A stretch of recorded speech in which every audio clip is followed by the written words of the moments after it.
The readings will now be given by Fairley from Maryland. 1 Corinthians. Though I speak with the tongues of men and of angels, and have not charity, I am become as a sounding brass or a tinkling cymbal. Charity suffereth long and is kind. Isaiah. In a little wrath I hid my face from thee for a moment, but with everlasting kindness will I have mercy on thee, saith the Lord thy Redeemer. For this is as the waters of Noah unto me. For as I have sworn that the waters of Noah should no more go over the earth, so have I sworn that I would not be wroth with thee, nor rebuke thee. For the mountains shall depart, and the hills be removed. But my kindness shall not depart from thee, neither shall the covenant of my peace be removed, saith the Lord, that hath mercy on thee. Esther. After these things, when the wrath of King Ahasuerus was appeased, he remembered Vashti and what she had done, and what was decreed against her. Then said the king's servants that ministered unto him, Let there be fair young virgins sought for the king. And he brought up Hadassah, that is Esther, his uncle's daughter, for she had neither father nor mother, and the maid was fair and beautiful, whom Mordecai, when her father and mother were dead, took for his own daughter. So it came to pass, when the king's commandment and his decree was heard, and when many maidens were gathered together unto Shushan the palace, to the custody of Hegai, that Esther was brought also unto the king's house, to the custody of Hegai, keeper of the women. And the maiden pleased him, and she obtained kindness of him, and he speedily gave her things for purification, with such things as belonged to her, and 7 maidens, which were meet to be given her out of the king's house.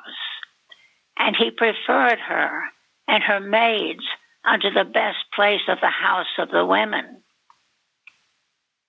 Ruth.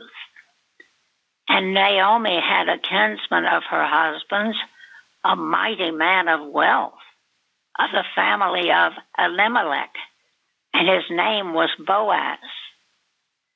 And Ruth, the Moabitess, said unto Naomi, Let me now go to the field and glean ears of corn after him, in whose sight I shall find grace. And she said unto her, Go, my daughter. And she went and came and gleaned in the field after the reapers. And her hap was to light on a part of the field belonging unto Boaz, who was the kindred of Elimelech. And Naomi said unto her daughter-in-law, Blessed be he of the Lord, who hath not left off his kindness to the living and to the dead. And Naomi said unto her, The man is near of kin unto us, one of our next kinsmen. And Ruth the Moabitess said, He said unto me also, Thou shalt keep fast by my young men until they have ended all my harvest. And Naomi said unto Ruth her daughter-in-law, It is good, my daughter, that thou go out with his maidens, that they meet thee not in any other field. So she kept fast by the maidens of Boaz, to glean unto the end of barley harvest, and of wheat harvest, and dwelt with her mother-in-law. Proverbs. Who can find a virtuous woman? For her price is far above rubies. The heart of her husband does safely trust in her, so that he shall have no need of spoil. She will do him good and not evil all the days of her life. She openeth her mouth with wisdom, and in her tongue is the law of kindness. Correlative passages from Science and Health with Key to the Scriptures and Prose Works by Mary Baker Eddy. The test of all prayer lies in the answer to these questions. Do we love our neighbor better because of this asking? Do we pursue the old selfishness, satisfied with having prayed for something better? Though we give no evidence of the sincerity of our request by living consistently with our prayer. If selfishness has given place to kindness, we shall regard our neighbor unselfishly and bless them that curse us. But we shall never meet this great duty simply by asking that it may be done. There is a cross to be taken up before we can enjoy the fruition of our hope and faith. We should relieve our minds from the depressing thought that we have transgressed a material law and must of necessity pay the penalty. Let us reassure ourselves with the law of love. God never punishes man for doing right, for honest labor, or for deeds of kindness, though they expose him to fatigue, cold, heat, contagion. If man seems to incur the penalty through matter, this is but a belief of mortal mind, not an enactment of wisdom, and man has only to enter his protest against the belief in order to annul it. Through this action of thought and its results upon the body, the student will prove to himself by small beginnings the grand verities of Christian Science.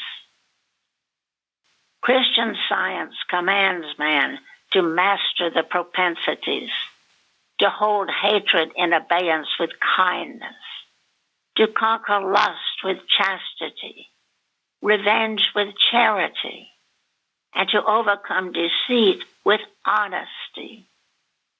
Choke these errors in their early stages if you would not cherish an army of conspirators against health, happiness, and success. They will deliver you to the judge, the arbiter of truth against error. The judge will deliver you to justice, and the sentence of the moral law will be executed on mortal mind and body. Both will be manacled until the last farthing is paid, until you have balanced your account with God. In 1843, I was united to my first husband, Colonel George Washington Glover of Charleston, South Carolina. The ceremony taking place under the paternal roof in Tilton. After parting with the dear home circle, I went with him to the South. But he was spared to me for only one brief year. He was in Wilmington, North Carolina on business when the yellow fever raged in that city and was suddenly attacked by this insidious disease, which in his case proved fatal. My husband was a Freemason, being a member in St. Andrew's Lodge, number 10, and of Union, chapter number 3 of Royal Arch Masons. He was highly esteemed and sincerely lamented by a large circle of friends and acquaintances whose kindness and sympathy helped to support me in this terrible bereavement.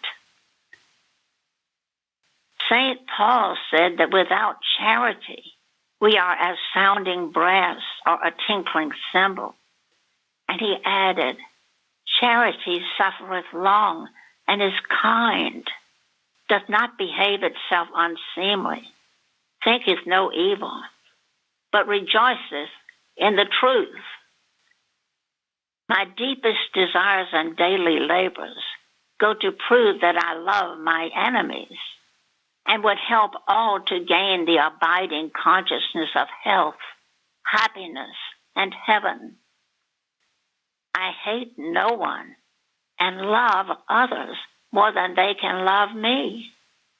As I now understand Christian Science, I would as soon harm myself as another, since by breaking Christ's command, thou shalt love thy neighbor as thyself, I should lose my hope of heaven. Oh, may the love that is taught, he felt and so lived, that when weighed in the scale of God, we be not found wanting. Love is consistent, uniform, sympathetic, self-sacrificing, unutterably kind. Even that which lays all upon the altar and speechless and alone, bears all burdens, suffers all inflictions, endures all piercing for the sake of others and for the kingdom of heaven's sake.